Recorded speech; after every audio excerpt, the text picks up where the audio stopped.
তো হযরত জুনায়েদ বাগদাদী রহমতুল্লাহ আলাইহি তো পালোয়ান। পালোয়ান হইলে কি নামাজ রোজার খবর থাকে নাকি? তো ফজরের নামাজের আগে কোথায় কি করতেছে? ওই যে সাঁতার কাটে, স্রোতের বিপরীতে সাঁতার কাটে।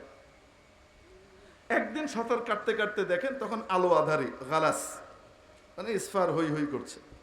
এরকম সময়ে উনি দেখেন একটা কাঁকড়া বিছে, মরুভূমির কাঁকড়া বিছে ওই নদীর পাড় বেয়ে পানির নদীর তীরের দিকে আসতেছে। উনি খুব বিস্মিত হলেন, আশ্চর্য কারবার। কাঁকড়া বিছের তো স্বভাব আর নেচার হলো সে পানি থেকে দূরে থাকে। যেমন বাংলাদেশের ভিতরে ছাগল আছে, ছাগলকে আল্লাহ একটা স্বভাব দিয়েছেন, নেচার দিয়েছেন, সে পুকুরে যাবে না, নদীতে যাবে না। আপনি যত জোরেই ঠেলেন না কেন সে বিদ্রোহ করবে, আন্দোলন করবে।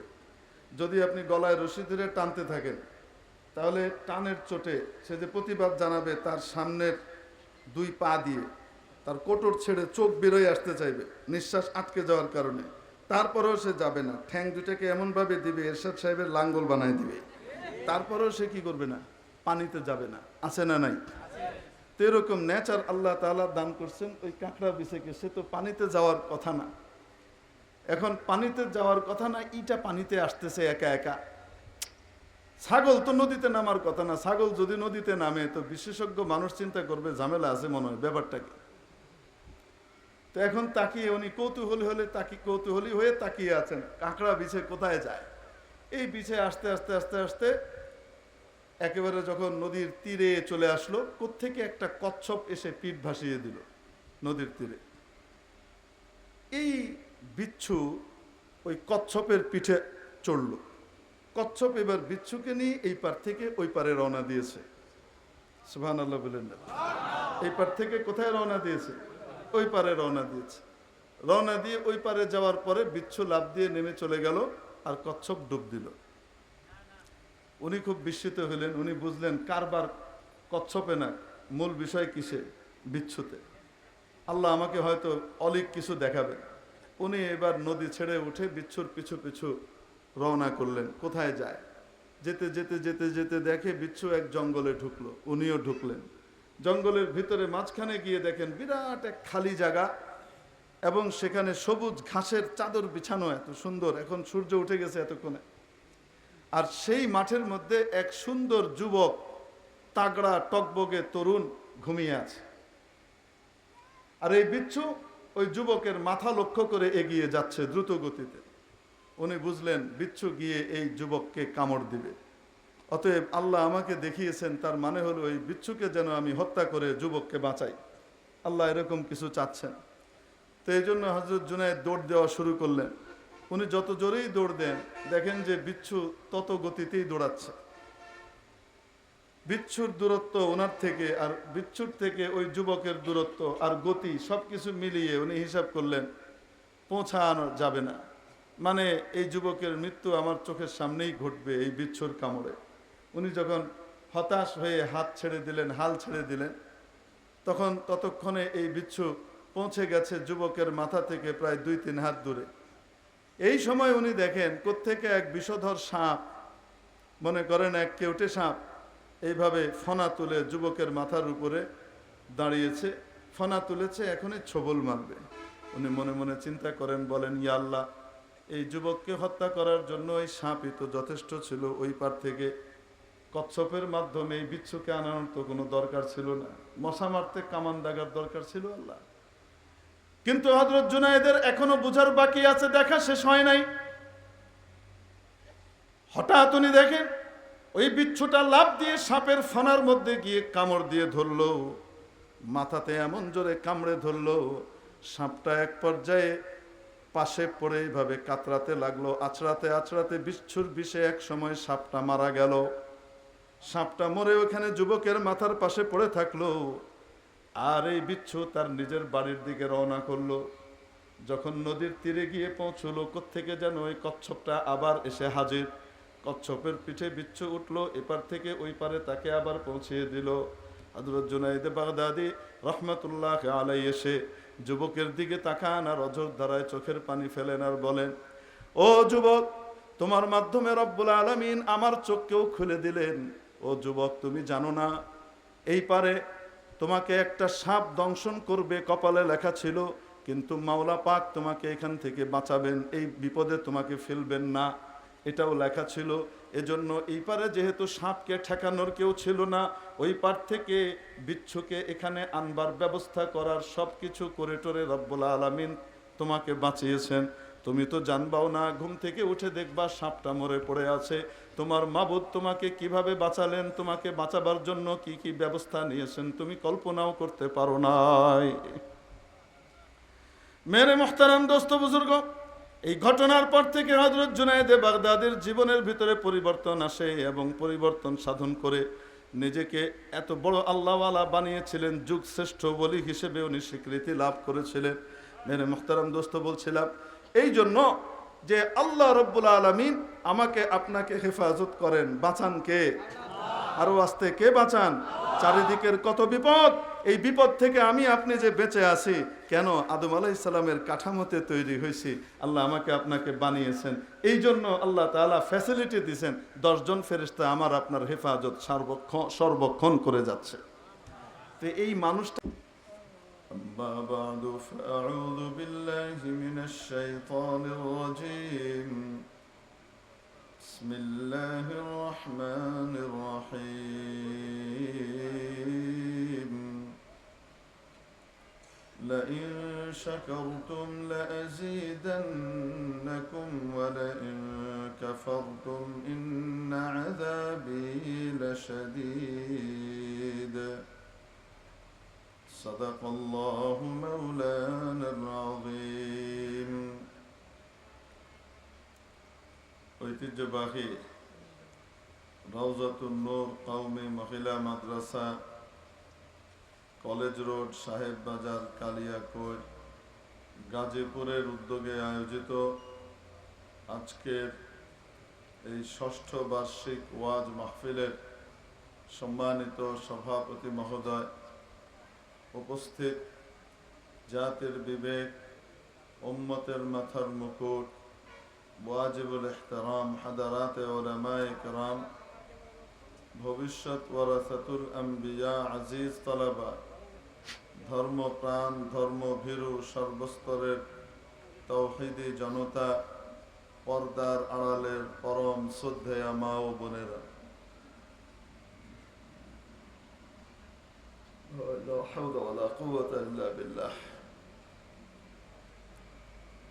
আপনাদের সামনে মহাগ্রন্থ আল কুরআনুল কারীমের অন্যতম সূরা সূরাতু ইব্রাহিমের গালিবান ৭ নম্বর আয়াতখানি তিলাওয়াত করা হয়েছে। এই আয়াতে কারিমায় আল্লাহ তাবারাকা ওয়া তাআলা আমাদেরকে একটা সুসংবাদও দিয়েছেন, আবার সতর্ক বাণীও পাঠিয়েছেন। সুসংবাদ দিয়েছেন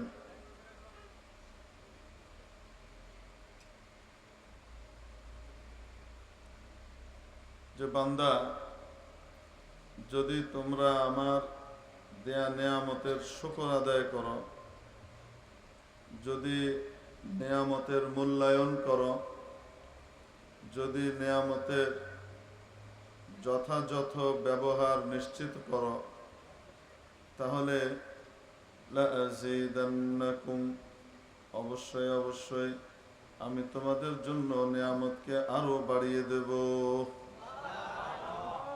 ওয়ালাইন কাফারতুম, আর যদি তোমরা নিয়ামতের নাশকরি করো,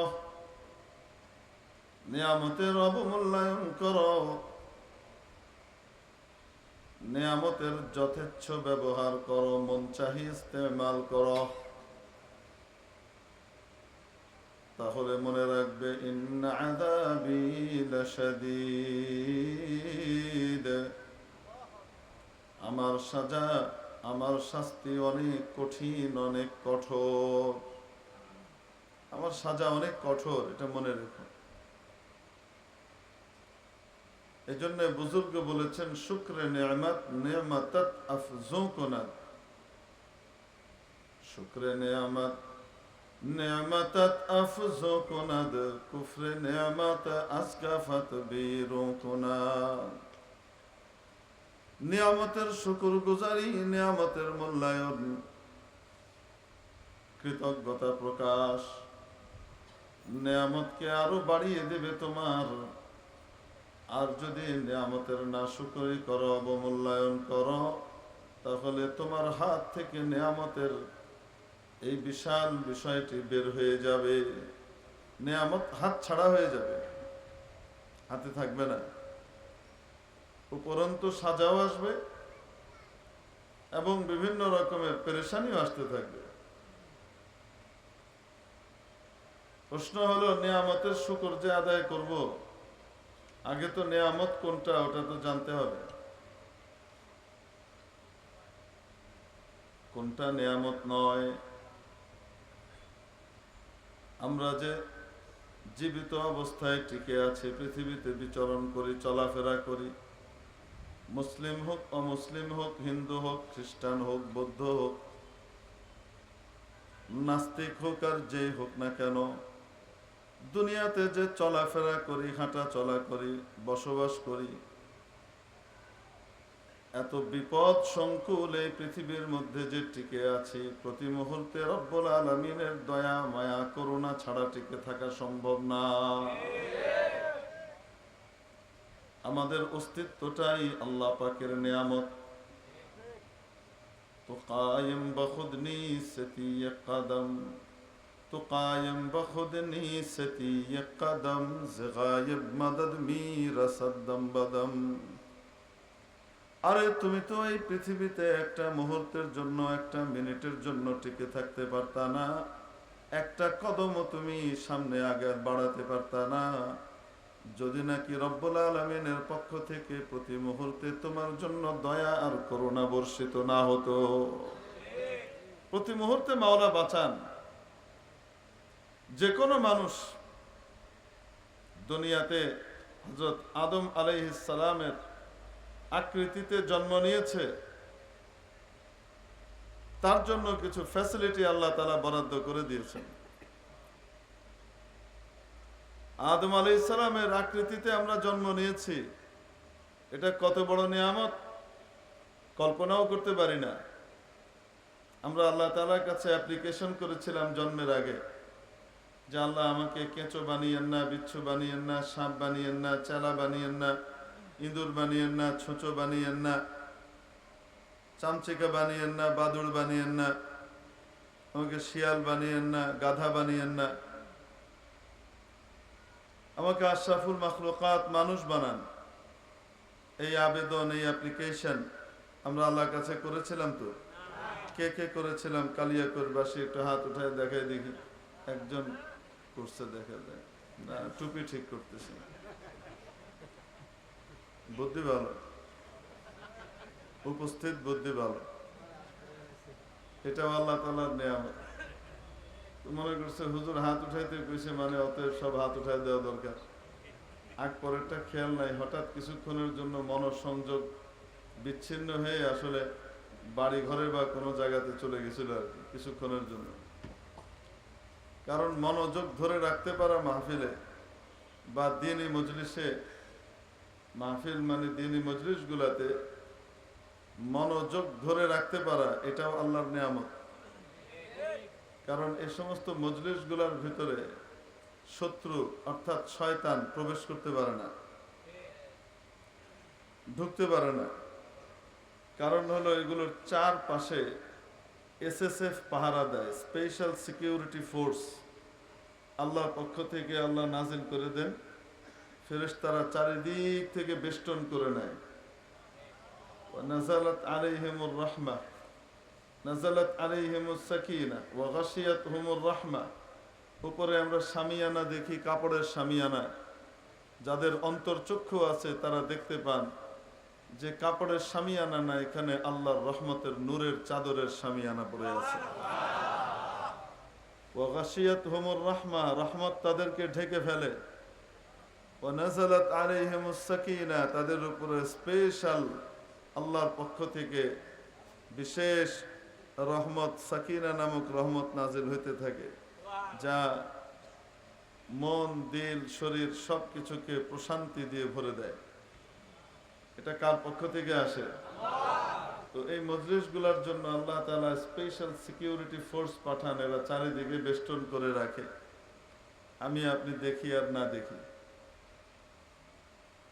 তো এরা থাকার কারণে শত্রু, ডাকাত, বড় মিয়া চিনেন তো ওনাকে, কি নাম, ইবলিসে লাঈন, আজাজিল সাহেব,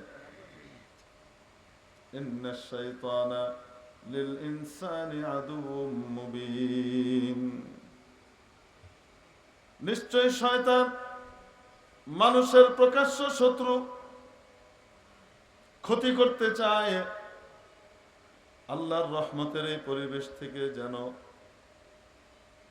কেউ বঞ্চিত না হয়, রহমতের পরিবেশ যেন বাধাগ্রস্ত না হয়, এটার জন্য ফেরেশতারা পাহারা দিতে থাকেন, যেন শত্রু ভিতরে ঢুকতে না পারে, শত্রু ভিতরে ঢুকে যেন পরিবেশ নষ্ট করতে না পারে।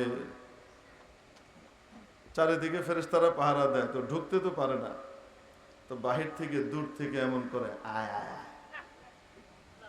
তোমার না ডায়াবেটিসের প্রবলেম আছে, পেশাব লাগার কথা না, 9টা বেজে গেছে এখনো লাগে নাই, তুমি তো 8:30টায় পেশাব করো, লাগে নাই কিন্তু শয়তান মনে করাবে, আছে না নাই? তো এই মনোসংযোগ নষ্ট করে, এমনি তো বের করে নিতে পারে না, তো বাহির থেকে দূর থেকে দাঁড়িয়ে এরম করে আসর করে। তো হাত অনেক সময় হুজুর কি বলতেছে ঠিক আগের কথাটা মনে নাই, হাত তুলে দেখান দেখি বললেই হাত উঠে ফেলে। এটা কি নেগেটিভ ব্যাপারে বলা হয়েছে না পজিটিভ ব্যাপারে, সেটা অনেক সময় মাথায় থাকে না। তো বুদ্ধিমান মানুষ যিনি হাত উঠাইছেন, উঠাই সাথে সাথে দেখছে কেউ উঠায় নাই, সাথে সাথে টুপি ঠিক করা শুরু করে দিচ্ছে, বুদ্ধি আছে। উপস্থিত বুদ্ধি, এটাও আল্লাহ তাআলার দেওয়া এক বড় নিয়ামত। কি বলেন আপনারা? উপস্থিত বুদ্ধি এটাও আল্লাহ তাআলার পক্ষ থেকে দেওয়া একটা বড় নিয়ামত। এটা যার তার একই রকম হয় না, কিছু মানুষকে আল্লাহ স্পেশালি দান করেন, এই উপস্থিত বুদ্ধি বড় চমৎকার থাকে, তৎক্ষণাৎ সিদ্ধান্ত নিয়ে নেয়, একদম মুহূর্তের ভিতরে করণীয় ঠিক করে ফেলে। এনারা রাজনীতিবিদ হলে ভালো হইতো, কারণ জাতি সামলানোর জন্য মুহূর্তে মুহূর্তে কি করা লাগে, রং চেঞ্জ করা লাগে। রাজনীতিবিদ সর্বশেষ তাদের এক ওহী আছে, সেটা হলো শেষ কথা বলতে কিছু নাই। রাজনীতিতে শেষ কথা বলতে কিছু নাই, মানে আমি যখনই যেটা করবো আগেরটা নিয়ে প্রশ্ন করবো না, এটা বর্তমানে আমার শেষ, আর এটাও শেষ না, পরবর্তীতে প্রয়োজন পড়লে আমি আবার কি করব, পিজিপিতে যোগ দেব, প্রেজেন্ট গভর্নমেন্ট পার্টিতে আমি আবার কি করব, যোগদান করব, কোনো অসুবিধা নেই। তো যাই হোক, বলছিলাম উপস্থিত বুদ্ধি এটাও আল্লাহ তাআলার পক্ষ থেকে দেওয়া অনেক বড় একটা নিয়ামত।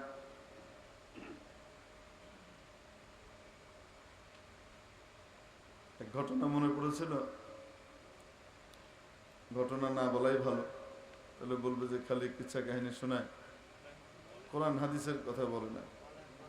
মজার ব্যাপার হলো কোরআন হাদিস ভর্তি হলো কিচ্ছা কাহিনী, কোরআন হাদিস ভর্তি কি কিচ্ছা কাহিনী। কিচ্ছা কাহিনী মানে ঘটনা, বিভিন্ন রকমের শিক্ষণীয় ঘটনা দিয়ে আল্লাহ তাআলা কোন একটা বিষয়কে, কোন একটা টেক্সটকে কি করেন, বোঝান।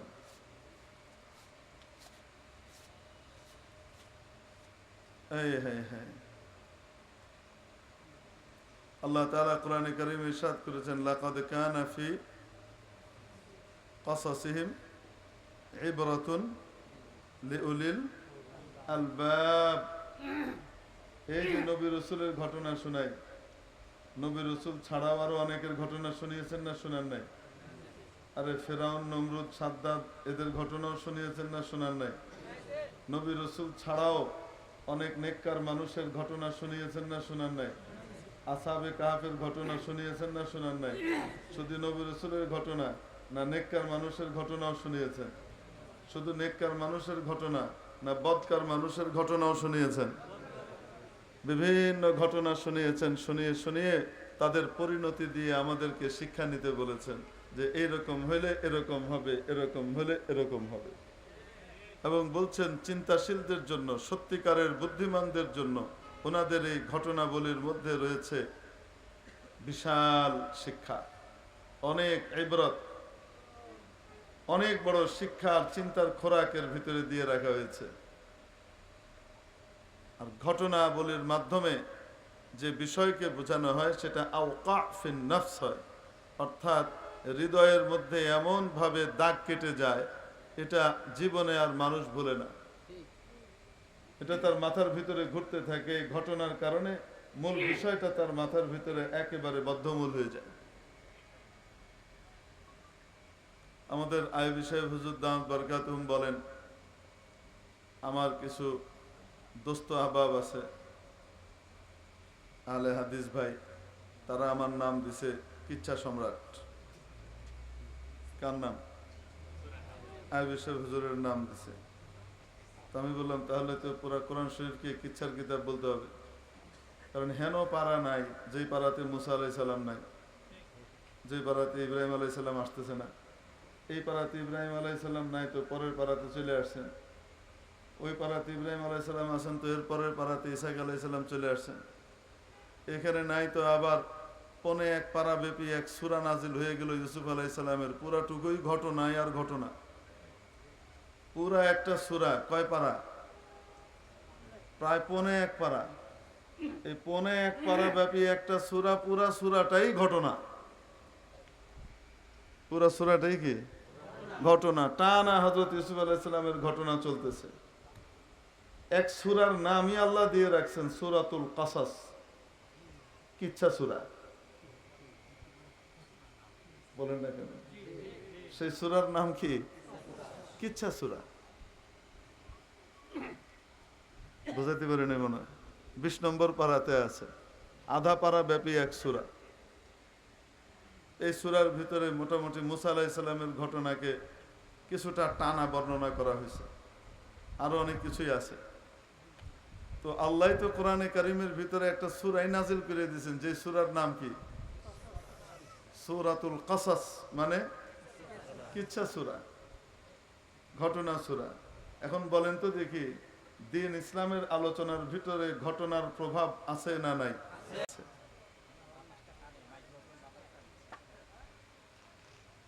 মেরে মুহতারাম দোস্ত আজিজ ও বুজুর্গ, ওটাকে ঘুরাই দেন, তাহলে তাহলে বাতাস টানবে না।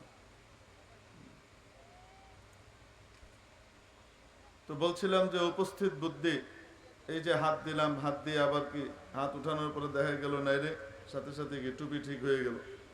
এই যে মুহূর্তের ভিতরে এই কাজটা করণীয়, এই করণীয় কাজটার যে বুদ্ধি, এটা দান করেছেন কে? আল্লাহ তাআলার বহুত বড় একটা নিয়ামত। আমার উস্তাদে মুহতারাম হযরত মাওলানা মুফতি ফজলুল হক সাহেব দামাত বারাকাতুহুল আলিয়া শাইখুল হাদিস জামিয়া ইসলামিয়া দারুল উলুম মাদারীনগর, হযরতের কাছে আমি হিদায়া সালিস পড়েছি, তিরমিজি সানি আর বুখারী সানি পড়েছি। তো হিদায়া সালিসের ভিতরে কোনো এক প্রসঙ্গে হযরত ঘটনা শোনাচ্ছিলেন মাসআলা বুঝাইতে গিয়ে।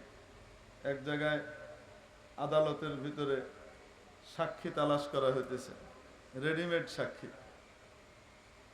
16 বছর তো দেখেছেন, দেখেন নাই রেডিমেড সাক্ষী কাকে বলে? আদালত পাড়ার ভিতরে সাক্ষী ঘুরতেছে, টাকা দিবেন সাক্ষী হাজির। বুঝেন নাই?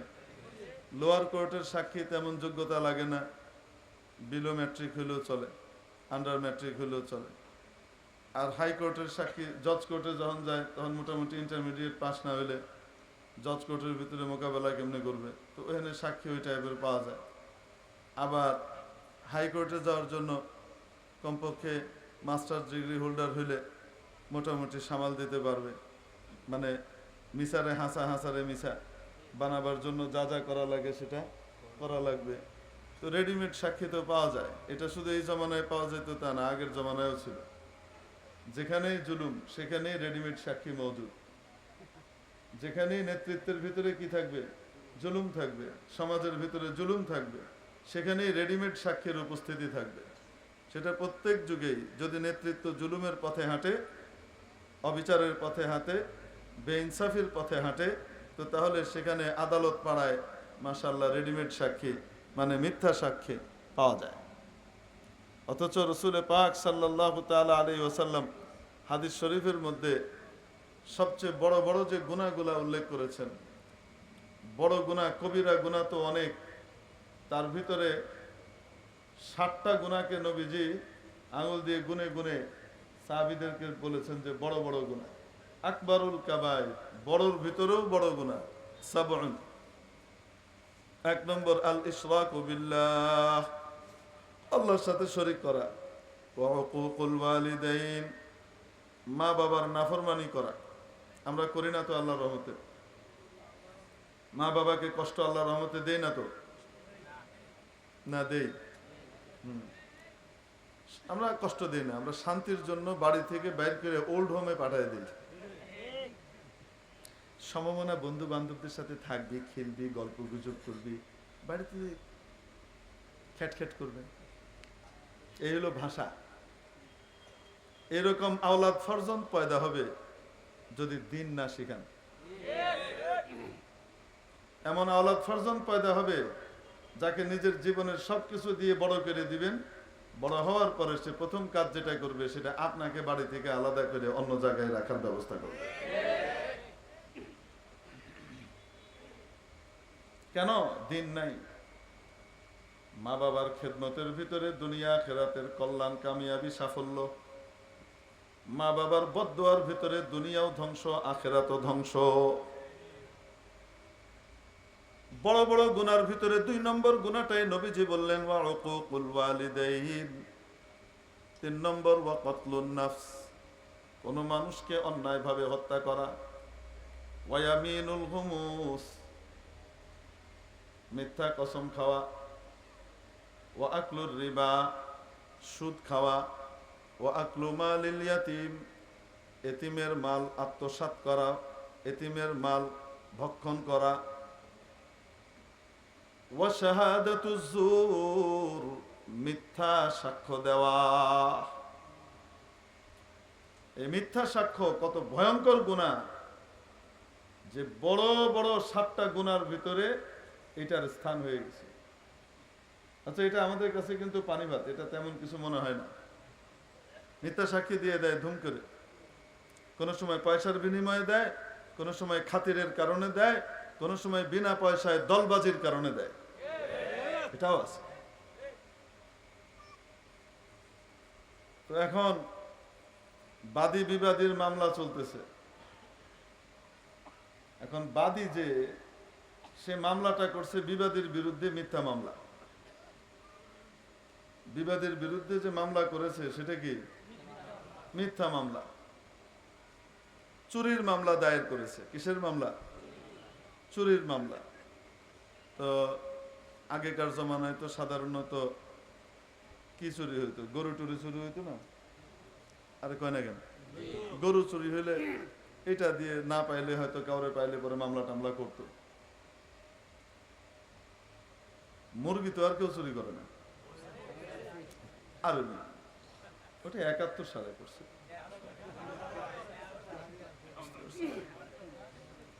তো সাধারণত মামলা যে হয়, চুরি তো হয়, মুরগিও চুরি হয়, গরুও চুরি হয়, কিন্তু মুরগির নামে কি কেউ মামলা করে নাকি? একান্ত বেকুব না হইলে তুচ্ছ জিনিস নিয়ে মামলা করে না। যেমন এহসানুল হক মিলন সাহেব সাবেক শিক্ষা প্রতিমন্ত্রীর বিরুদ্ধে মামলা করছে ভ্যানিটি ব্যাগ চুরির মামলা। হাস্যকর জিনিস। আল্লাহ তাআলা সবাইকে হিদায়াত দেখ বলে আমিন। তো এরকম আর কি একটা মামলা হয়েছে। আদালত জিজ্ঞেস করছে এই ঘটনাটা ঘটেছে, সাক্ষী আছে? জি সাক্ষী আছে। কোথায় সাক্ষী? এই যে আনতেছি স্যার। সাক্ষী আনার জন্য বাইরে গেছে, একজনকে বলছে সাক্ষী দিতে হবে এত টাকা। হ্যাঁ রেডি, চলেন। অমুক চুরি করছে, হ্যাঁ চুরি করছে, চলেন। তো যাওয়ার পরে জিজ্ঞেস করছে আপনি দেখেছেন ইনি ওটা চুরি করেছে? বলছে হ্যাঁ দেখেছি। তো নিজ চোখে দেখেছেন? নিজ চোখে দেখেছি। কত বড় ছিল? এত বড় ছিল।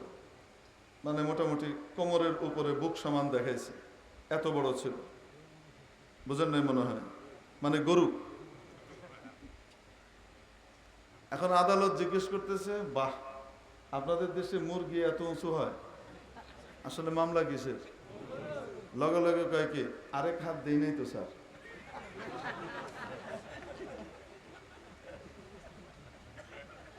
বুদ্ধি তো উপস্থিত, ভালো কামে লাগাইছে, বুদ্ধির শুকরিয়া আদায় করছে না না শুকরি করছে, অপকর্মে লাগাইছে। তো আবু জেহেলের বুদ্ধি কম ছিল না, কিন্তু কামে লাগে নাই। আবু বকরেরও বুদ্ধি ছিল, আবু জেহেলেরও বুদ্ধি ছিল। আবু বকরের বুদ্ধি জান্নাতের উঁচু মাকামে নিয়ে গেছে, আবু জেহেলের বুদ্ধি জাহান্নামের অতল গহ্বরে নিয়ে গেছে।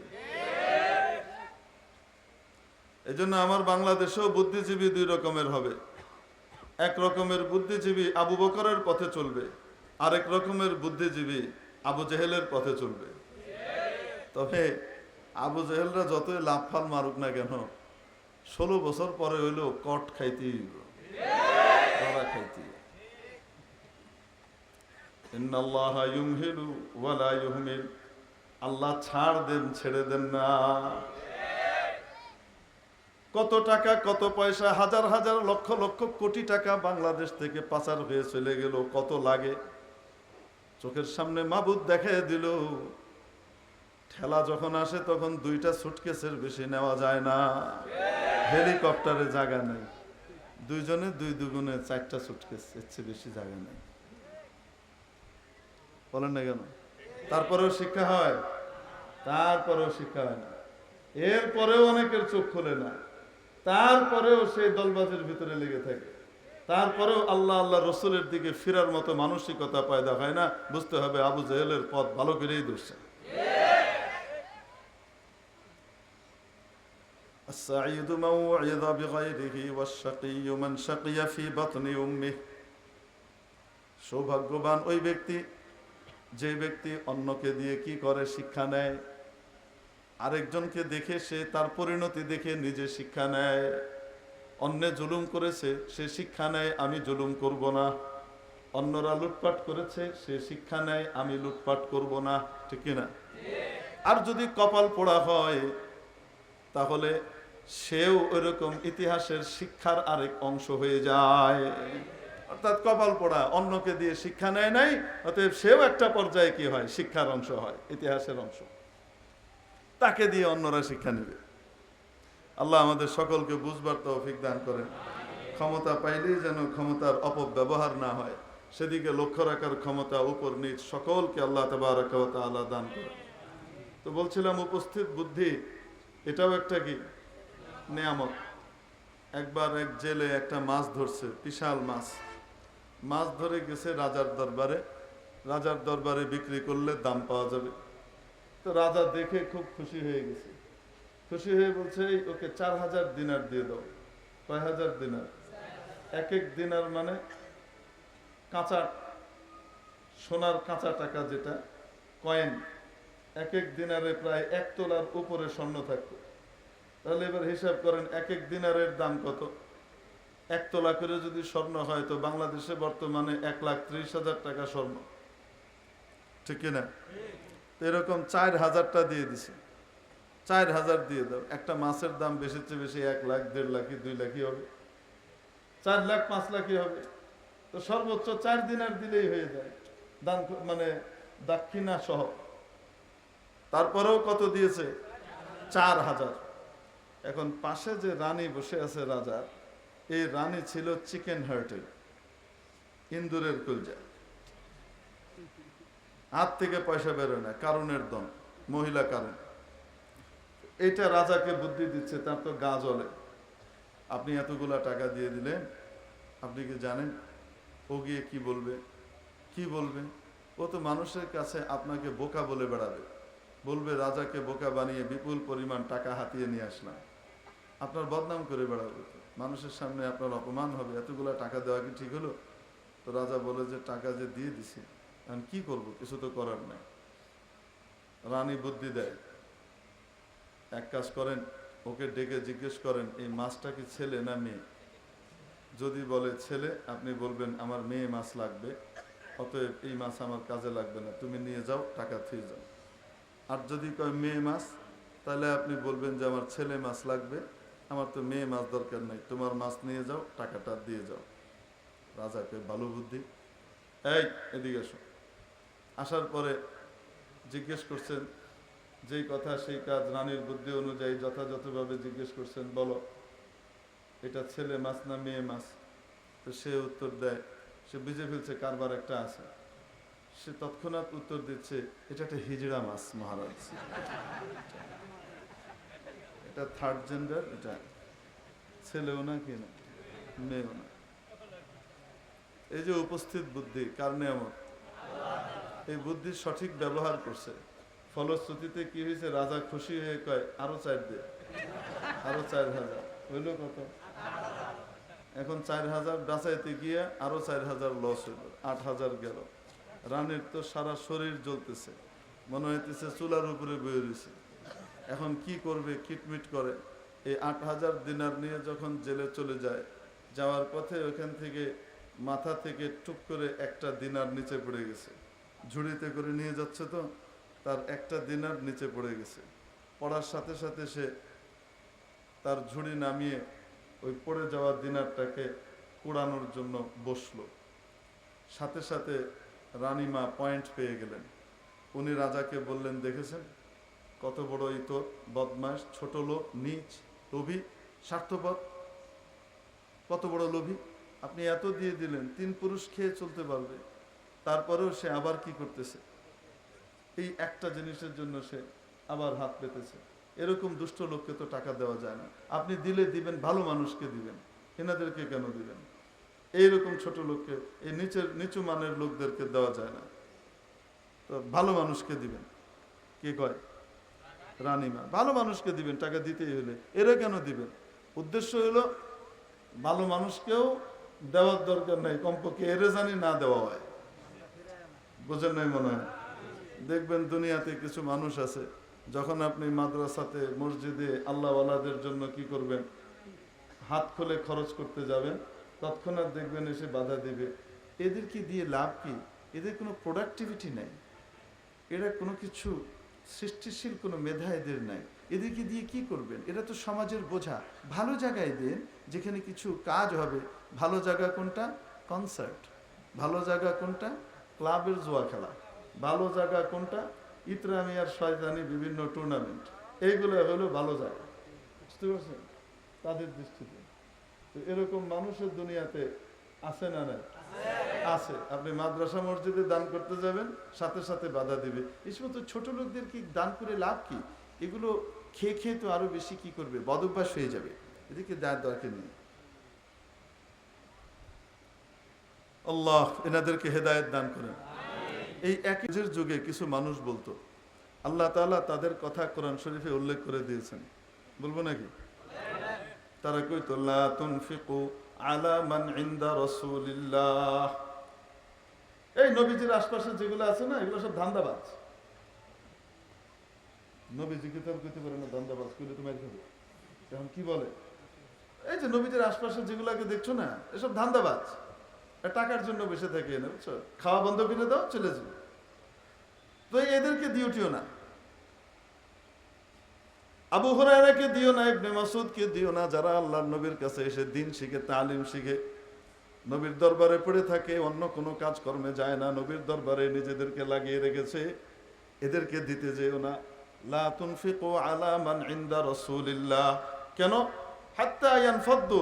দেখবে এগুলো সব পালায় যাবে, যখন টাকা পাবে না, খাওয়া পাবে না, এগুলো সব চলে যাবে। উদ্দেশ্য হলো নবীর আশপাশের তালিমি এবং দ্বীনি যে শিক্ষার এদারা আছে, সেটাকে বন্ধ করা। চামড়া, কোরবানির চামড়া মাদ্রাসায় দিবেন না, এগুলো জঙ্গিবাদের কারখানা, এরকম কথা কইছিল নি? এটা কে আছে না গেছে? খুঁজে পাওয়া যাচ্ছে না। ঠিক কি ঠিক না? কিন্তু যাদেরকে কইছিল পাকিস্তান পাঠায় দিবে, তারা কিন্তু বহাল তবিয়ত বাংলাদেশেই আছে। স্বাধীনতা প্রেমীরা যাদেরকে রাজাকার কইছিল, তারা ঠিকই বাংলাদেশেই আছে। আর যারা নিজেদেরকে স্বাধীনতার চেতনার ধারক বাহক বলে, তল্পিবাহী বলে বাণিজ্য করে বেরিয়েছে, তারা কিন্তু তাদের দাদার দেশ ইন্ডিয়াতে চলে গেছে। ইনারা কিন্তু নাই। তাহলে আসল দেশপ্রেমিক কারা? যেগুলো দেশ ছেড়ে পালায় না, যারা যে কোনো মূল্যে দেশেই থাকে, ঠিক কি ঠিক না? এখানেই বাঁচবো, এখানেই মরবো, এদেশেই আমার সমাধি হবে, এই আশা নিয়েই মানুষ কি করছে, তার জীবন কাটাচ্ছে। সুবহানাল্লাহ। যাই হোক, এগুলো সাইডের কথা, এটা আমরা বলবো না, এটা আমরা বলতে চাচ্ছিও না। আমরা আমাদের মূল কথায় চলে আসি। মনে আছে তো কোত্থেকে গেছিলাম? লা তুনফিকু আলা মান ইনদা রাসূলিল্লাহ। আল্লাহর পাশে যারা, আল্লাহর নবীর আশপাশে যারা আছে, রাসূলুল্লাহর আশপাশে যারা আছে, এদের পিছনে খরচ করো না। হাত্তা ইয়ানফাদ্দু, তাহলে কি করবে দেখবা কিছুদিন পরে এগুলো সব ছেড়ে টেড়ে দিয়ে চলে যাবে। তাদের কথা ইমানদার সাহাবীরা শুনেন নাই। সাহাবীরা ঠিকই তাদের সাধ্য মতো নবীজির আশপাশে যারা থাকতেন তাদের জন্য খরচ করে যাইতেন, ঠিক কি ঠিক না?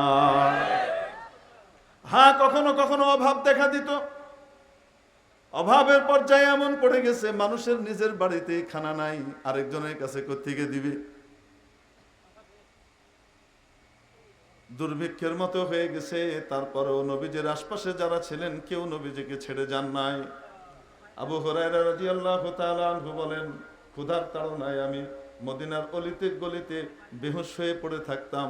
মানুষ মনে করত আমার মৃগী রোগ হয়েছে, তাই তারা ওই যুগের চিকিৎসা পদ্ধতি ব্যবহার করে আমার কাঁধে পা দিত, ঘাড়ে পা দিত। এই জমানায়ও দেখবেন গ্রামগঞ্জে মৃগী রোগীর যখন এই রোগ উঠে তখন চামড়ার জুতা শুকায়, দেখেছেন না? দেখেন, আসলে চামড়ার জুতা না, চামড়ার ভিতরেই একটা কিছু আছে, ঘ্রাণ, যেটাতে কি বৈজ্ঞানিক ব্যাখ্যা ডাক্তার সাহেবরা বলতে পারবে যে চামড়া শুকাইলে কি হয়ে যায়, মৃগী রোগী আবার স্বাভাবিক হয়। এটা অবাস্তব না। এখন ওই যুগে তো মানুষ চামড়ার জুতাই পরতো। ওই চামড়ার জুতা শুকাইতে গিয়ে আস্তে ওদের পদ্ধতি বের হয়েছে, ঘাড়ে পা দিলেই কি হয়। আসলে ঘাড়ে পা দেওয়া না, ঘাড়ে পা দিলে চামড়ার গন্ধ কোথায় যেত, নাকে যাইতো, পায়ের জুতার চামড়ার গন্ধ তো একটু ফাঁকা হতো। হযরত সাইয়্যিদুনা আবু হুরায়রা রাদিয়াল্লাহু তাআলা আনহু বলেন, মদিনার অলিতে গলিতে আমি পড়ে থাকতাম অনেক সময় ক্ষুধার তাড়নায় বেহুশ হয়ে। মানুষ মনে করত মৃগী রোগী, অথচ আমার কোনো রোগ ছিল না। তারপরেও নবীজির দরবার ছেড়ে এক মুহূর্তের জন্য আলাদা হন নাই। মুসলমান হওয়ার পর থেকে নবীজির ওয়াফাত পর্যন্ত সারাক্ষণ নবীজির দরবারে পড়েছিলেন আবু হুরায়রা এবং ওনার মতো এরকম অনেক সাহাবায়ে কেরাম, ঠিক কিনা? তো কারা বলতো এই কথা জানেন? তাদের নাম আছে, তারা কিন্তু নবীজির পিছনেই নামাজ পড়তো। তাদের মুখে সুন্দর দাড়িও ছিল, মাথায় পাগড়িও করতো, দেখতে খাঁটি খোয়াজ খেজে, বুঝতে পারছেন? উপরে মুসলমান, ভিতরে কি কাফের। এদের নাম কি? এদের একটা বিশেষ নাম আছে, বলেন তো? উপরে এক ভিতরে এক, এদেরকে কি বলে? মুনাফিক বলে। এরা ইমানদার সেজে অন্যান্য ইমানদারদেরকে আল্লাহ আল্লাহ রসুলের পথে খরচ করতে বাধা দিতে দিত না। আমরাও তাদের মতোই হব, কি বলেন আপনারা? এই জমানায় যদি কাউকে দেখেন এই কাজ করছে, তাহলে বুঝবেন তার ইমানে ঝামেলা তৈরি হয়ে গেছে, তার ইমানের ভিতরে কি হয়ে গেছে। বুঝে হলে তো মুনাফিক, আর যদি না বুঝে করে তো তাহলে মুনাফিকের কাজ করতেছে। মুনাফিক না, কিন্তু কাজটা কার মতো হইতেছে? মুনাফিকের মতো। আল্লাহ তাআলা আমাদেরকে ভালো ভালো জায়গাতে খরচ করবার তৌফিক বেশি বেশি করে দান করেন, বলি আমিন। তো এখন রানীমা বলতেছে এগুলো একটা ছোট লোক, এটাকে আপনি কি দিবেন, ভালো জায়গায় খরচ করেন, ওকে সাজা দিয়ে টাকা কেড়ে নেন, লোভের সাজা। জাতিকে শিক্ষা দেওয়া দরকার। সাজা বলে, আচ্ছা সুযোগ একটা পাওয়া গেছে, এই এদিকে আসো, তোমাকে এত টাকা দিলাম যে তোমার 3 পুরুষ খেয়ে চলতে পারবে, আর তুমি এই একটা টাকা পড়ে গেল, এটার জন্য তোমার এত লোভ যে এটা তোমাকে নিতে হবে। তো ধীবর সাথে সাথে উত্তর দেয় জেলে, মহারাজ অনুমতি দিলে আমি একটু কিছু বলি। বলো। তো সে বলছে, আমার লোভ হয়েছে বলে আমি টাকা উঠিয়েছি এরকম নয়, বরং যে টাকাটা পড়ে গেছে নিচে, সেটার এক পাশে আপনার চেহারা খোদিত আছে আর আরেক পাশে আপনার নাম অঙ্কিত আছে। আপনার নাম আর আপনার চেহারা কোথায় পড়ে থাকবে? মাটিতে, যেখানে মানুষ হাঁটে ওই জায়গায় পড়ে থাকবে। এটা আমার সহ্য হয় নাই, তাই আমি আপনার সম্মান রক্ষার্থে ওটাকে মাথায় উঠে এনেছি। বাদশা কয় আরো 4000। হয়েছে কত? তো উপস্থিত বুদ্ধি আল্লাহর নেয়ামত কিনা? আসতে বলেন, উপস্থিত বুদ্ধি এটা আল্লাহর নেয়ামত কিনা? যে হ্যাঁ, নেয়ামতের সঠিক ব্যবহার করতে পারলে 4 2 4 3 4 12,000 পাওয়া যায়। বুঝেন নাই মনে হয়? নেয়ামতের সঠিক ব্যবহার করতে পারলে 3 4 কয় হাজার পাওয়া যায়? 12,000 পাওয়া যায়। আল্লাহু আকবার কবীরা। হ্যাঁ, কথা যথাসময়ে যথাযথটা বলতে পারা, এটা আল্লাহর বহুত বড় নেয়ামত। এই জন্য বলতেছিলাম যে যখন জিজ্ঞেস করলাম আপনাদেরকে, আল্লাহ পাক যে আমাদেরকে কেঁচো বানান নাই, আমাদেরকে চেলা বানান নাই, আমাদেরকে সাপ বানান নাই, আরশোলা বানান নাই, বিচ্ছু বানান নাই, ইঁদুর বানান নাই, ছুঁচো বানান নাই, অন্য কোনো প্রাণী না বানিয়ে আশরাফুল মাখলুকাত মানুষ বানিয়েছেন। এটা কার নিয়ামত? আমরা আল্লাহর কাছে আবেদন করেছিলাম? করি নাই। তো জিজ্ঞেস করেছিলাম কে কে আবেদন করেছিলাম বলেন দেখি। তো একজন হাত উঠাইছিল তখন, এখন আরেকজন উঠায় বাঁশ ধরছে, বুঝে ফেলছে, উনি উঠায় মাথা চুলকায় ঠিকঠাক করে ফেলছিলেন। তো বলেন আমরা কেউ আল্লাহ তাআলার কাছে আবেদন করেছিলাম? বিনা আবেদনে রব্বুল আলামিন আমাকে আপনাকে আশরাফুল মাখলুকাত হযরত সাইয়্যিদুনা আদম আলা নবিয়্যিনা ওয়া আলাইহিস সালাতু ওয়াস সালামের আকৃতিতে তৈরি করলেন, ওনার বংশে তৈরি করলেন। এটা কার নিয়ামত? এই নিয়ামতটার কারণে এত এত অনেক ফ্যাসিলিটি আমি আপনি পাই, যে ফ্যাসিলিটি অন্য অনেকে পায় না। কি ফ্যাসিলিটি? ইমানদার হোক চাই বেঈমান হোক, নাস্তিক হোক চাই মুনাফিক হোক, যেই হোক না কেন, যদি আদম আলাইহিস সালামের আকৃতিতে তৈরি হয়, মানুষ হিসেবে রব্বুল আলামিন দুনিয়াতে তার জন্য 10 জন ফেরেশতা নিয়োজিত করে রাখেন, যে 10 জন ফেরেশতা চারদিক থেকে তার হেফাজত করে সব সময়। 10 জন ফেরেশতা তাকে চারিদিক থেকে হেফাজত করতে থাকে।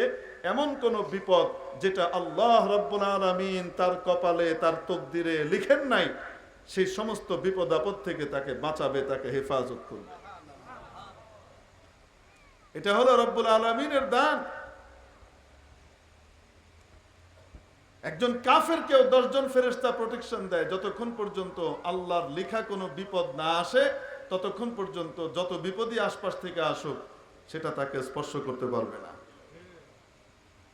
কয়েক বছর আগের কথা, আমাদের পত্রিকায় এসেছিল, এই যে বনানী থেকে নিয়ে মহাখালী পর্যন্ত একটা রেল লাইন আছে, রেল লাইনের একটা অংশ আছে, এই রেল লাইনে মানুষ খুব হাঁটা চলা করে। এই জায়গাটায় এই সৈনিক ক্লাবের এই এরিয়াটা থেকে শুরু করে, ওই সৈনিক ক্লাব মোড় বলে ওটাকে, ওখান থেকে শুরু করে বনানী পর্যন্ত, এই মহাখালী থেকে এই অঞ্চলটা পুরাটুকু। এর ভিতরে এক যুবক হেঁটে যাচ্ছিল দিয়ে রেল লাইন দিয়ে, হেঁটে যাওয়ার পথে পিছন থেকে ট্রেন চলে এসেছে। তার কানে কোনো হেডফোন নাই, আনমনা ভাবে সে হেঁটে যাচ্ছে। প্রথমে সবাই মনে করেছে যে এই ছেলেটা মনে হয় মজা করছে, শেষ মুহূর্তে লাফ দিয়ে সরে যাবে, তার বাহাদুরি দেখাবে, আমি ভয় পাই না, এই দেখো আমি শেষ মুহূর্তে সরে গেলাম, আমার ক্ষিপ্রতা কত বেশি। সবাই মনে করেছে সে হয়তো মজা করছে। শেষ মুহূর্তে যখন সবাই দেখতে পাচ্ছে ট্রেন কাছাকাছি চলে এসেছে, কিন্তু এই ছেলের কোনো খবর নাই আসলে, সবাই চিৎকার চেঁচামেচি করছে, তার দৃষ্টি আকর্ষণ করছে তাকে সরানোর জন্য। এদিকে ট্রেন চলে এসেছে,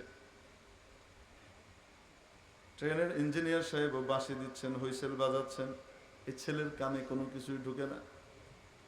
সবাই যখন চোখ বন্ধ করে ফেলেছে যে শেষ মুহূর্ত, এখন তো সংঘর্ষ হবে, আর বাচ্চাটা ট্রেনের তলায় কাটা পড়ে খণ্ডিত হয়ে যাবে, খণ্ড বিখণ্ড হয়ে যাবে, এই দৃশ্য কিভাবে দেখে? চোখ বন্ধ করে ফেলেছে। চোখ খুলে দেখে যে না, এই যুবক মারা যায় নাই, যুবক সুন্দর, কি সুন্দর পাশে এভাবে দাঁড়িয়ে আছে, পাশে সে দাঁড়িয়ে আছে, তার কি হয় নাই? কিছুই হয় নাই। তো সেই যুবককে সবাই জিজ্ঞেস করলো, লিল্লাহি তাকবীর, এত আস্তে, লিল্লাহি তাকবীর, আরে আল্লাহর নাম নিতে এত লজ্জা কেন? লিল্লাহি তাকবীর। হযরত সুলতানুল ওয়াইজিন, মাশাআল্লাহ, মুবারক। হযরত চলে আসছেন, ওজুর পানি চলে আসছে, তায়াম্মুমের মেয়াদ শেষ, এর শেষ আমল। এখন পরবর্তীতে বাদশাহ কি হবে, এটার জন্য বাদশার বড় ছেলে মদ্যপ লম্পট, 2 গুণের অধিকারী, দারা শেখো, সে সিংহাসনের জন্য পাগল হয়ে গেল। সে গেল দিল্লির বড় এক বুজুর্গের কাছে, আল্লাহওয়ালার কাছে, যে বলতেছে, হযরত, দিল্লির সিংহাসনটা যেন আল্লাহ আমাকে দেন, দিল্লির সিংহাসনের মুকুটটা যেন আমি পাই, আপনি দোয়া করে দেন। তো বুজুর্গ যখন নাকি এই কথা বলছে, সে তো বুজুর্গ নিজের জায়গা ছেড়ে দিয়ে এসে ওনাকে ইকরাম করে বসতে বলছেন। 1 বার, 2 বার, 3 বার বলছেন, না না না হযরত, না না না, তো উনি বসেন নাই। এরপরে যখন আবার বললেন, হযরত, দিল্লির সিংহাসনটা চাই, তো উনি বললেন, দিল্লির সিংহাসন তো অফার করছিলাম তোমাকে, তুমি তো লও নাই। আল্লাহ আমাকে এই ইখতিয়ার দিয়েছিলেন, এখানে যারে বয়ামও হে পাবে, আমি তো এখানে কাউরে বয় নাই, তোমারে বয়াইতে চাইছিলাম, তুমি কইছো, তুমি তো লও নাই, এটা তো আর হবে না। তো সাথে সাথে এখন দ্বারা তার আশপাশের যারা আছে এদের সবাইকে বললো, এই খবর যেন বাইরে লিক না হয়, খবর যেন বাইরে লিক না হয়, খবরদার। খবর লিক হয়নি, কিন্তু খবর লিক হয়েছে আওরঙ্গজেবের কাছে, যে ভাইজান কোথায় গেছে, অমুক বুজুর্গের সাথে দেখা করতে গেছে। তো উনি চিন্তা করতেছেন, অমুক আল্লাহওয়ালা বুজুর্গ এই বর্তমানের ওই মাজার সাজায় রেখে ওরসওয়ালা বুজুর্গ না, এই ওরস মরস যারা করে, আল্লাহ তাদেরকে সহি বুঝ দান করেন বলে আমি। এটা কোনো বুজুর্গের কারবার না, এগুলা বিদআত। আল্লাহ বিদআত থেকে গোটা জাতিকে বাঁচবার তৌফিক দান করেন। কোনো কবরকে পূজা করা, কোনো কবরকে সেজদা করা, সে যে কোনো নিয়তেই করুক না কেন, জিন্দা মানুষ মুর্দা মানুষ, সে যত বড় ওলিই হোক না কেন, সেজদা করা হালাল না হারাম। এজন্য এই সমস্ত জায়গা থেকে আল্লাহ আমাদেরকে বাঁচবার তৌফিক দান করেন। সত্যিকারের খাঁটি বুজুর্গ, মুত্তাবিয়ে সুন্নত, সুন্নতের বাইরে 1 কদম রাখে না, তাহাজ্জুদ মিস হয় না, ফরজ নামাজ কোনোটা তাকবীরে উলার সাথে ছুটে না, নবীজির কোনো সুন্নত ছুটে না, এরকম আল্লাহওয়ালা বুজুর্গ। তো আওরঙ্গজেব খবর পাইলেন ভাইজান ওখানে গেছে, উনি চিন্তা করতেছে, আশ্চর্য কারবার, মুরগি চোরা ওখানে গেল কে? 71-এর মুরগি চোরা তো ওখানে যাওয়ার কথা না, ও তো আল্লাহওয়ালাদের কাছে যাই না, ওখানে গেল কেন? নিশ্চয়ই কোনো কি আছে। উনি চিন্তা ভাবনা করে বের করছেন, মনে হয় কেউ তারে কইছে, উনি বড় আল্লাহওয়ালা বুজুর্গ, ওনার কাছে গিয়ে দোয়া নিলে পরবর্তীতে মনের সিংহাসন পাওয়া যাবে, মনে হয় এই জন্যই গেছে। আওরঙ্গজেব আলমগীর একা একা নিজে নিজে অ্যানালাইসিস করে এই জিনিস বের করছে, বের করে ভাইজান বাইরে আসার পরই সে দৌড় মারছে হুজুরের কাছে, যাই বলতেছে, হযরত, দিল্লির সিংহাসন আর মুকুটটা আমাকে দেন। তো উনি দাঁড়িয়ে আছেন, 1 বার বলছেন, বসে না, 2 বার বলছেন, বসো, বসেন নাই, আদব, হযরতের জায়গায় কিভাবে বসে। 3য় বার যখন বলছেন বসেন, তো আওরঙ্গজেব আলমগীর, আল আমরু ফাওকাল আদব, আদেশ পালন এটা আদবের সর্বোচ্চ পর্যায়ে। আমার মন চাচ্ছে না বসতে, কিন্তু উনি বলছেন, 3 বার বলে ফেলছেন। তো এবার আওরঙ্গজেব আলমগীর এখানে বসে পড়ছেন, বসে পড়ার পরে আবার দোয়া চাইছেন। কিছুক্ষণ পরে, হুজুর আপনার কাছে আসছি, হাদিয়া তোফাও দিছে, হুজুর আসছে আপনার কাছে একটু দোয়া নেওয়ার জন্য, দিল্লির সিংহাসন আর মুকুটটা যেন আল্লাহ আমাকে দেয়, উম্মতের খেদমত করা দরকার। আমার ভাইদের ভিতরে যা আছে তাদেরকে তো আপনি চিনেন, এরা যদি ক্ষমতার ভিতরে আসে তো তাহলে গোটা দেশ রসাতলে যাইতে আর দেরি লাগবে না, সব শেষ হবে। এরা নারী নিয়ে, মদ নিয়ে মেতে থাকে, এই সমস্ত লোকের হাতে ক্ষমতা গেলে তো গোটা ভারতবর্ষ শেষ। তো আল্লাহ তাআলা যেহেতু আমাকে দ্বীনের বুঝ দান করছেন, ইউসুফ আলাইহিস সালাম যেভাবে চাইছিলেন, ইজআলনি আলা খাজাইনিল আরদ, বাদশার কাছে বলছিলেন, আমাকে আপনি এই রাজভাণ্ডারের দায়িত্বটা দিয়ে দেন, ইন্নী হাফিজুন আলিম, কারণ আমি একজন সত্যিকারের রক্ষণাবেক্ষণকারী এবং আমি একজন আমানতদার, আমি জানি কিভাবে কি করতে হবে, আমার এই জ্ঞানও আছে, আপনি আমাকে এটার দায়িত্ব দেন। ইউসুফ আলাইহিস সালাম যেমন রাজত্বের গুরুত্বপূর্ণ পার্ট, এই ভাণ্ডারের দায়িত্ব চেয়েছিলেন, তো আমিও ইউসুফ আলাইসাল্লামের মতো করেই চাইতেছি। তার কারণ হলো ইউসুফ আলাইসাল্লাম চেয়েছিলেন এই কারণে, উনি দেখেছিলেন যে উনি ছাড়া আর কেউ এখানে উপযুক্ত নাই। এই দায়িত্বে যদি অন্য কেউ যায় তাহলে গোটা দেশের মানুষ দুর্ভিক্ষের কবলে পড়ে মারা যাবে, হাজার হাজার মানুষ মারা যাবে। তাদের প্রাণ বাঁচাবার জন্য, তাদের দুয়ারে তাদের অধিকার ফিরিয়ে দেবার জন্য, তাদের দ্বারে দ্বারে তাদের প্রয়োজনগুলো পৌঁছে দেবার জন্য হযরত ইউসুফ আলাইহিস সালাম নিজেকে যোগ্য মনে করেছেন, অযোগ্যদের ভিড়ে নিজেকে যোগ্য দেখেছেন, তাই বলেছিলেন। এই জন্য আমিও কি করতেছি, বলতেছি যে আমার দৃষ্টিতে এখন 4 ভাইয়ের ভিতরে তো যে কোনো একজনই হবে। এখন 3 জনের অবস্থা তো আপনি জানেন। এখন মনে হয় আমার কাছে যদি না আসে তাহলে দেশের জনগণের অবস্থা শেষ হবে। অতএব আপনি দোয়া করেন আল্লাহ যেন দিল্লির সিংহাসন আর মুকুটটা আমাকে নসিব করেন, আমি যেন জনগণের কিছু খেদমত করতে পারি। বলার পর উনি বললেন, সিংহাসন তো আপনাকে দিয়েই দিছি, আপনি তো বসেই আছেন, বসেই তো আছেন। আল্লাহ আমার এখতিয়ারে এতটুকু দিছিল, যেটা দিছিল সেটা দিয়ে দিছি, বাকি মুকুট আমার কাছে না, এটা আল্লাহ আমার কাছে দেন নাই। সিংহাসন পাইছি কিন্তু মুকুট পাই নাই, তার মানে রাজত্ব স্থায়ী হবে না। হযরত মুকুট কার কাছে আল্লাহ দিয়ে রাখছে? মুকুট কার কাছে দিয়ে রাখছে বলা তো ঠিক হবে না। হযরত বলেন একটু দয়া করে, একটু যেহেতু দিছেন তো আরেকটুর জন্য কন, আল্লাহ তাআলা যেন দেশের খেদমত করার সুযোগ দেয়। মুকুট তো হলো আপনার যে খাদেম আছে হাত পা টিপে, আপনার চাকরের কাম করে, যে মেসিয়ারের কাম করে না, ওর কাছে। মানে ওই লোক এত বড় আল্লাহওয়ালা বুজুর্গ আর নিজেকে ঢেকে রেখেছে, কেউ বুঝতেই পারে না যে এত বড় ওলি। সাধারণ সুন্নতের কোনো কি নাই, খেলাফ নাই, কোনো আমল সুন্নতের খেলাফ করে না, কিন্তু একদম সাদা মাটা জিন্দেগি কাটাইতেছে, চিনেও না কেউ। আল্লাহু আকবার। তার কাছে এখন বাদশাহ আলমগীর চিন্তা করলেন, ইনি তো আমাকে বলছে আর আমারে দিয়ে দিছেন, ওই বেটা তো সহজে দিবে না, এই বেটা বড় ঘোরেল মানুষ বোঝা যায়। তো উনি গিয়ে করছেন করে অজু করতে বসছেন, বলছেন পানি আনো। পানি আনছে। পানি আনার পরে বাদশাহ অজু করতেছেন। অজু করতে করতে মাথার উপরে পাগড়ি আছে না, নিজের যে মুকুটটা, পাগড়ি তো পরে, ওই পাগড়িটা পরা। তো হাত ধুয়ে এবার মাথা কি করবে, মাসা করবে। এবার পাগড়িটা খুলে খাদেমের হাতে দিছেন, ধরো, দিয়ে মাথা মাসা করছেন। মাথা মাসা করে এবার পা ধোয়া শুরু করছেন। পা ধুইতেছেন আর বলতেছেন মাথায় রাখো। হে তো রায় না, এ কি করে না, রাখে না। আরেক পা ধুইতেছেন, উনি বলতেছেন আমি তো ব্যস্ত, হাত ব্যস্ত, মাথায় রাখো। এখন রাখে না।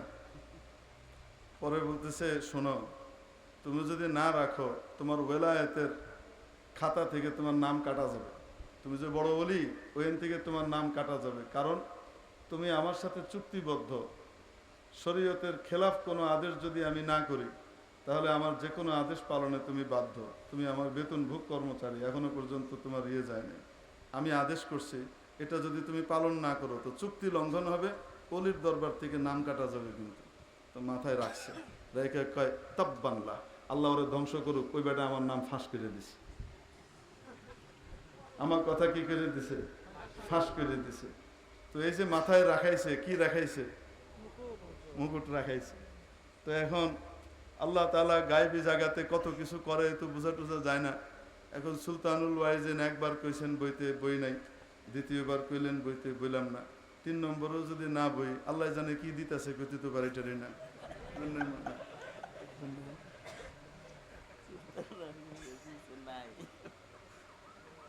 না থাকলে আল্লাহ দান করবে। মেরে মুহতারাম দোস্ত, আজিজ ও বুজুর্গ, আল্লাহুম্মা জিদ ফাজিদ, আল্লাহ বরকত দান করেন। আহলে ইলম, আহলে হক, আহলে লিসান, আহলে জবান এবং আহলে জিনান, আহলে কলব, ওলামা ইকরাম, এনাদের সকলের হায়াতের ভিতরে আল্লাহ তাবারাকা ওয়া তাআলা বরকত দান করেন। মেরে মুহতারাম দোস্ত, তো বলছিলাম যে আল্লাহ তাবারাকা ওয়া তাআলা কিভাবে হেফাজত করেন। ওই যুবক যখন নাকি রেল লাইনে কাটা পড়া থেকে বেঁচে গেল, সবাই তো চোখ বন্ধ করে ফেলেছিল, মরে গেছে বুঝে, কোনো চিৎকারও শোনা গেল না। তো জিজ্ঞেস করছে, তুমি কিভাবে বাঁচলা? এত তীব্র গতির ট্রেন তোমার সাথে সংঘর্ষ হতে যাচ্ছে, এটা আমরা চোখের সামনে দেখলাম, তুমি বাঁচলা কিভাবে? সে বলে, বলতে তো পারবো না, এতজন যে চিৎকার করছিলাম, আমরা ডাকছিলাম, হুইসেল দিচ্ছিল, তুমি শুনতে পাওনি? বলে, না, কিছুই শুনতে পাইনি। তাহলে তুমি বাঁচলা কিভাবে? বলে, তা তো আমি জানি না, আমি তো আনমনে হেঁটে বেড়াচ্ছিলাম, হঠাৎ মনে হলো কে যেন 2 হাত দিয়ে আমাকে সজোরে ধাক্কা মারলো, এই পাশ থেকে কে যেন ধাক্কা মারলো। আমি ছিটকে বাইরে পড়ার পরে দেখি আমার পাশ দিয়ে ঘড় ঘড় করে এই বিশাল ট্রেন চলে যাচ্ছে। কে ধাক্কা মেরেছে? কেউ ধাক্কা মারেননি, রব্বুল আলামিন এই ব্যক্তির মৃত্যু এইভাবে ট্রেনে কাটা পড়ে লেখেন নাই। এই মুহূর্তে তার কপালে আল্লাহ বিপদ রাখেন নাই। অতএব ওই যে 10 জন মালায়েকায়ে হাফাজা, সুরক্ষা দেবার জন্য যে 10 জন ফেরেশতাকে আল্লাহ নিয়োজিত করে রেখেছেন, তাদের কেউ ধাক্কা দিয়ে এই বিপদ থেকে সরিয়ে দিয়েছে। হেফাজত করেন কে? আসতে বলেন, বাঁচান কে? মারেন কে? হ্যাঁ, হযরত জুনায়েদ বাগদাদী রহমতুল্লাহ আলাইহি বিখ্যাত বুজুর্গ ছিলেন। হযরত আল্লামা মুফতি তাকি ওসমানী সাহেব দামাত বারাকাতুহুমের এক কিতাব আছে, তারাশি, একদম শুরু জামানার কিতাব, যখন ওনার অল্প স্বল্প কিছু রিসালা বের হচ্ছে, ওই তারাশির ভিতরে এক ঘটনা হযরত লিখছেন, মানে নির্বাচিত ঘটনা বলি, ওনার দীর্ঘ মোতালা এবং অধ্যয়নের যে বিশাল ব্যাপ্তি আছে, তার ভেতর থেকে বিশেষ বিশেষ জিনিস উনি টুকে রেখেছিলেন, সেইগুলা কি করেছেন, একসাথে জমা করে দিয়ে দিয়েছেন। বড় চমৎকার বই। তো ওর মধ্যে একটা ঘটনা লিখেছেন যে জুনায়েদ বাগদাদী রহমতুল্লাহ আলাইহি শুরু জমানায় বড় বুজুর্গ ছিলেন না, শুরু জমানায় ছিলেন জাতীয় বীর, বড় পালোয়ান ছিলেন। এই পালোয়ান, তার সাথে কেউ পারে না। তো প্রত্যেক দিন পালোয়ানদেরকে তো ব্যায়াম করা লাগে, ব্যায়াম করতে হয় না? তো উনি বাগদাদে, ইরাকের যে বিশাল এক নদী আছে দিজলা, এই দিজলাতে স্রোতের বিপরীতে সাঁতার কাটতেন, তাহাজ্জুদের সময় উঠে পড়তেন। উঠে গিয়ে ফজরের নামাজ টামাজ নাই, শরীর ঠিক রাখতে হবে, কি নাই, ফজরের নামাজের খবর নাই, উঠতেছে তাহাজ্জুদের সময়, ওইটা মসজিদে জামাতে যায় না, মর্নিং ওয়াকে বাইর হয়। আরে আছে না নাই? আরে ভাই, কত মানুষ ফজরের নামাজে জামাতে অংশগ্রহণ করার জন্য পাগল হয়ে থাকে, চোখ খুলে না, উঠতে পারে না অনেক সময়, ঠিক কিনা? অনেকে আছে অ্যালার্ম দেওয়ার পরে উঠতে পারে না। এই আপনার এখানে আসার ঠিক আগ মুহূর্তে এক ইঞ্জিনিয়ার সাহেব ফোন করছেন, উনি এই সমস্যাই বলতেছেন, হুজুর অ্যালার্ম দিয়ে রাখি, ঘুমাতে ঘুম ভাঙে না, ঘুমের ভিতরে আমি অ্যালার্ম অফ করি, টের পাই না, মোবাইলটাকে দূরে নিয়ে রাখি যেন টপ করে বন্ধ করতে না পারি, উঠা লাগে, ওই অবস্থাতেও ঘুমের মধ্যে উঠে গিয়ে বন্ধ করে এসে আবার শুয়ে থাকি, আমি টের পাই না, কি করতে পারি? এনে মুহতারাম দোস্ত, কত মানুষ ঘুম থেকে উঠতে পারে না। রব্বুল আলামিন তোমাকে আমাকে যে তাহাজ্জুদের সময় ফজরের ওয়াক্তে উঠবার তৌফিক দান করেছেন, এটা কত বড় নেয়ামত। উঠবার পরে আমি নামাজের দিকে গেলাম না, আমি নামাজের দিকে না গিয়ে মর্নিং ওয়াকে গেলাম, কত বড় নাফরমানি, কত বড় নাশকরি। হিন্দুস্তানে টাঙ্গা চালক ছিল, ঘোড়ার গাড়ি ছিল টমটম এক লোকের। তো সেই লোক, তার 3 ছেলে ছিল। প্রত্যেক দিন তাহাজ্জুদের সময় সে উঠত, উঠে মানুষজনকে স্টেশনে নিয়ে যেত ট্রেন ধরাবার জন্য। কি ধরাবার জন্য? ট্রেন ধরাবার জন্য স্টেশনে নিয়ে যেত প্রত্যেক দিন। উঠতো তাহাজ্জুদের সময়, ট্রেন ধরায় ফেলছে, ফজরের ওয়াক্ত হয়েছে, সে ফজর পড়তো না, তাহাজ্জুদ তো পড়তোই না, ফজরও পড়তো না। তো ছেলেরা বলতো, আব্বা আমরা উঠতে পারি না, অনেকে উঠতে পারে না, তুমি তাহাজ্জুদের সময় উঠে যাও, তাহাজ্জুদ না পড়তে পারো, তুমি তোমার দুনিয়ার কামটাও তো করছো, কামাই তো তুমি করছো, স্টেশনে মানুষ দিয়ে আসছো, তো তাহলে তুমি ফজরের ওয়াক্তটা হইলো, নামাজটা পড়তা। আরে রাখ তোর নামাজ টামাজ, এগুলি লাগবো না, নামাজ পড়তো না। কিন্তু সে ওই যে মানুষ কালেক্ট করতো, যে লোকজনকে নিয়ে যেত তাহাজ্জুদের সময়, কি বলে নিয়ে যেত জানেন? একটা সে মানে গানের মতো বানাইছিল, সুর দিয়ে বলতো, আর মানুষকে ডেকে ডেকে নিয়ে যেত। এক সওয়ারি দো সওয়ারি চার চারানা স্টেশন। সে সুন্দর করে গানের মতো গাইতে, এরকম শেরের মিশ্রা বানাইছে, আদা শের। এক সওয়ারি দো সওয়ারি চার চারানা স্টেশন। সওয়ারি একজন হোক চাই দুইজন হোক, চারানা দিলেই হবে। আমি চারানা দিয়ে কি করব? স্টেশনে নিয়ে যাব। আমার স্টেশন পর্যন্ত যাওয়ার ভাড়া 4 জন, একজন বসো আর 2 জন বসো, কোনো অসুবিধা নেই, এই কথা বলতো। কিন্তু ফজরের নামাজ পড়তো না। মৃত্যুর সময় যখন এই ব্যক্তির মৃত্যুর সময় ঘনিয়ে আসলো, মুমূর্ষু অবস্থা, ছেলেরা চারিদিকে বসে বুঝতে পারতেছে যে বাবা মনে হয় আর ঠিকবে না, যে অবস্থা, শ্বাস ফুলে গেছে, ডাক্তারের কাছে নেওয়ার মতো অবস্থা নাই। তো তারা কালিমা তালকিন করতেছে। মসজিদ থেকে হুজুরকেও নিয়ে আসছে, হুজুর কালিমা পড়ে একটা আমার বাবাকে কালিমার সাথে যেন বিদায় নেয়, ইমানের সাথে যেন যায়, শেষ কথাটা যেন লা ইলাহা ইল্লাল্লাহ হয়। নবীজি সাল্লাল্লাহু আলাইহি ওয়াসাল্লাম ইরশাদ করেছেন, যার প্রথম কালিমা হবে লা ইলাহা ইল্লাল্লাহ, যার মুখের প্রথম বাক্য হবে জীবনের লা ইলাহা ইল্লাল্লাহ, শেষ বাক্য হবে লা ইলাহা ইল্লাল্লাহ, মাঝখানের কোনো হিসাব নেওয়া হবে না, দাখালাল জান্নাহ, সোজা জান্নাতে চলে যাবে। শেষ কালিমাটা নিজের বানানোর জন্য আমাকে তো মেহনত করতে হবে, কিন্তু প্রথম কালিমাটা লা ইলাহা ইল্লাল্লাহ হওয়ার জন্য আমার তো বুঝ নাই, আমার বাবা মা, আমার সোসাইটির দায়িত্ব, ঠিক কিনা? এজন্য নিজের বাচ্চাকে ইঞ্জিনিয়ার বানান, ডাক্তার বানান, ব্যারিস্টার বানান, মিনিস্টার বানান, কোনো বাধা নাই, কোনো নিষেধ নাই। ইসলাম বলে সব পেশার লোকেরই দরকার পৃথিবীতে আছে, কিন্তু সবার আগে নিজের বাচ্চাটাকে মুসলমান বানান। মুসলমান বানানোর জন্য মাদ্রাসায় 3টা বছরের জন্য দিয়ে দেন। 3 বছরে এই বাচ্চা আলিফ বা তাসা থেকে শুরু করে কোরআনে কারীম আগাগোড়া সহি শুদ্ধভাবে পড়তে শিখবে। কোরআনের বিশেষ বিশেষ গুরুত্বপূর্ণ সূরাগুলা, সূরা ইয়াসিন, সূরা রহমান, সূরা মূল গুরুত্বপূর্ণ সূরাগুলা সে মুখস্থ করতে পারবে। এই সময়ের ভিতরে 40খানা হাদিস সে অর্থসহ ইয়াদ করবে।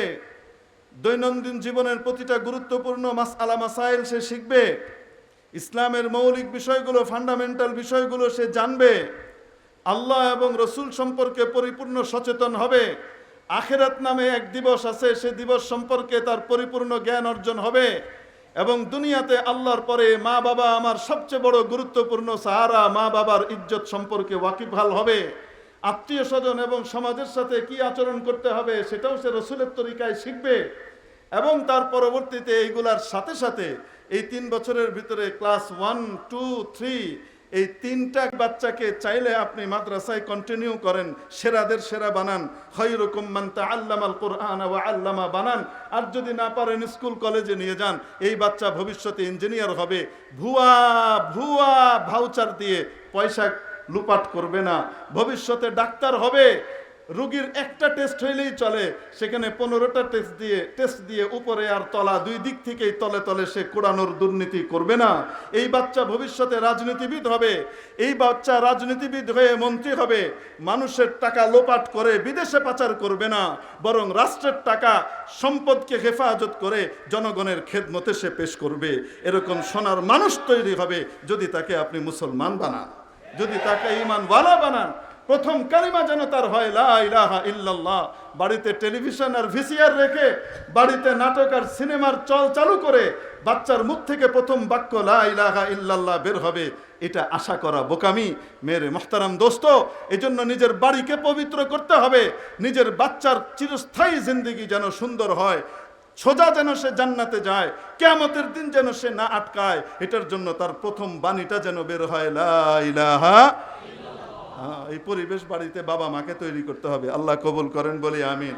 আর শেষ কালিমা কি? লা ইলাহা। এজন্য এখন তালকিন করতেছে ছেলেরা। ওই 3 ছেলে বসেছে আর হুজুরকেও নিয়ে আসছে। সবাই কি পড়ে? লা ইলাহা ইল্লাল্লাহু মুহাম্মাদুর রাসূলুল্লাহ। মৃত্যু পথযাত্রী ব্যক্তির পাশে বসে কালিমা পড়তে থাকতে হয়, তাকে আদেশ করতে নাই, বলতে নাই কালিমা পড়ো, কালিমা পড়ো, বলতে নেই। কারণ ওই সময় প্রচণ্ড কষ্ট হয়, তীব্র যাতনা হয়। ওই যাতনার কারণে বিরক্ত হয়ে অস্বীকার করেও দিতে পারে পড়বো না, তাহলে বড় ভয়ঙ্কর অবস্থা হবে। এই জন্য কিছুর আদেশ না করা, তার পাশে কোরআন কোরআনে কারীমের সূরা ইয়াসিন তেলাওয়াত করতে থাকা এবং লা ইলাহা ইল্লাল্লাহ তালকিন করতে থাকা। এখন তার ছেলেরা তালকিন করে লা ইলাহা ইল্লাল্লাহ, আর ওই ব্যক্তির মুখ দিয়ে বের হয় এক সওয়ারি দো সওয়ারি চার চারানা স্টেশন। তাকে যত লা ইলাহা ইল্লাল্লাহ তার পাশে পড়া হয়, তালকিন করা হয়, মুখ দিয়ে লা ইলাহা ইল্লাল্লাহ বের হয় না, কি বের হয়? এক সওয়ারি দো সওয়ারি চার চারানা স্টেশন। মানুষ যেটা বেশি বেশি জপবে, বিশেষ করে ফজরের ওয়াক্তে, ফজরের আগে যে সমস্ত কথাবার্তা মানুষ বেশি বলে, এই সমস্ত কথাবার্তা মৃত্যুর সময় তার কাছে আবার ফিরে আসে। এজন্য আল্লাহওয়ালারা যারা জিকির শগল করেন, সালেকিনকে তালকিন করেন, তাহাজ্জুদের সময় 12 তসবির জিকির দিয়ে রাখেন। কারণ ওই সময় 12 তসবির জিকিরের যখন নাকি অভ্যাস হয়ে যায়, মৃত্যুর সময় অটোমেটিক ইউসাব্বিতুল্লাহুল্লাযীনা আমানু বিল কওলি সাবিতি ফিল হায়াতিদ দুনিয়া ওয়া ফিল আখিরাহ হয়ে যায়, অটোমেটিক কালিমা চলে আসে। তো বলতেছিলাম ফজরের নামাজ পড়তে পারা এটা কি সাধারণ নেয়ামত না অনেক বড় নেয়ামত? ওই সময় উঠতে পারা এটা সাধারণ নেয়ামত না বড় নেয়ামত? কিন্তু মেরে মোহতারাম দোস্ত দেখেন, এই লোক নেয়ামত পাওয়ার পরে নাশুকরি করেছে, বেঈমান হয়ে দুনিয়া থেকে যেতে হইতেছে। এই জন্য আমাদের চিন্তা করা দরকার, ফজরের সময় যদি আল্লাহ ঘুম ভাঙিয়ে দেয়, আগে মসজিদে হাজিরি দিয়ে কপালটা ঠেকায় আসি, তারপরে স্বাস্থ্য ঠিক করা যাবে, মর্নিং ওয়াক করা যাবে। মর্নিং ওয়াক পরে আগে আমার রবের নামাজ, ঠিক কি না? হওয়ার জন্য আদম আলাইহিস সালামের আকৃতিতে আসার জন্য দরখাস্ত করছিলাম, এটা এক নিয়ামত। এই নিয়ামতের দৌড় শুধুমাত্র মৃত্যু পর্যন্ত। সামনের জগতে ফ্যাসিলিটি পাইতে গেলে ঈমান লাগবে। কি লাগবে? ঈমান যদি না থাকে, নেক আমল যদি না থাকে, আল্লাহ তাআলা বলেন সুম্মা রাদাদনাহু আসফালা সাফিলিন, তাকে একবারে নিকৃষ্ট স্তরে নামিয়ে দিলাম। আবু লাহাব, আবু জাহেল, উতবা, সাইবা, ফেরাউন, সাদ্দাদ, নমরুদ, হামান, এরাও তো মানুষ ছিল, কিন্তু এরা জাহান্নামের কীট পতঙ্গ হয়েছে, ঠিক কিনা? মেরে মুহতারাম দোস্ত, ঈমান দান করেছেন কে? এই জন্য নেয়ামত কার? এই নেয়ামতের শুকর আদায় করতে হবে কি হবে না? এজন্য ঈমানের শুকর আদায় করব, নিজেদের বাচ্চাগুলাকে বেঈমানের পরিবেশের বিভিন্ন প্রতিষ্ঠানের ভিতরে ভর্তি করিয়ে দিব, তাহলে ঈমানের নেয়ামতের শুকরিয়া আদায় হবে। কি বলেন আপনারা? নিজের বাচ্চাদেরকে আল্লাহ আমাকে ঈমানদার বানাইলেন, এটার শুকরিয়া হিসেবে নিজের সবচেয়ে বড় নেয়ামত আমার সন্তান, এটাকে বেঈমানের পরিবেশের ভিতরে দিয়ে আসবো। কেন? তাকে ইউরোপ আমেরিকার বড় নামজাদা কিছু একটা হইতে হবে। কি বলেন? এভাবে শুকর আদায় করব তো? এভাবেই শুকর আদায় করেন ইনশাআল্লাহ তাআলা। ওল্ড হোম, বৃদ্ধ নিবাস বরাদ্দ আছে কপালে। বৃদ্ধ নিবাসগুলাতে যান, ইঞ্জিনিয়ারের বাবা মা পাবেন, ডাক্তারের বাবা মা পাবেন, প্রফেসর সাহেবের বাবা মা পাবেন, বড় সায়েন্টিস্টের বাবা মা পাবেন, রাজনীতিবিদের বাবা মা পাবেন। পাবেন না শুধু কোনো হাফেজ আলেমের, কোনো ইমাম মুয়াজ্জিনের বাবা মা। খুঁজে দেখেন গিয়ে। মেরে মুহতারাম দোস্ত, নেয়ামতের শুকর আদায় না করলে কিন্তু বিপদ আছে। এই জন্য নিজেদের বাচ্চাদেরকে খাঁটি মুসলমান বানাবার জন্য, খাঁটি ইমানদার বানাবার জন্য প্রাথমিকভাবে 3টা বছরের জন্য মাদ্রাসায় দিতে কে কে রাজি আছে? হাত উঠাইয়া দেখায়। আল্লাহ কবুল করেন, হাত নামাই। এবার সুলতানুল ওয়াইজিন আমাদেরকে চূড়ান্ত সমাপনী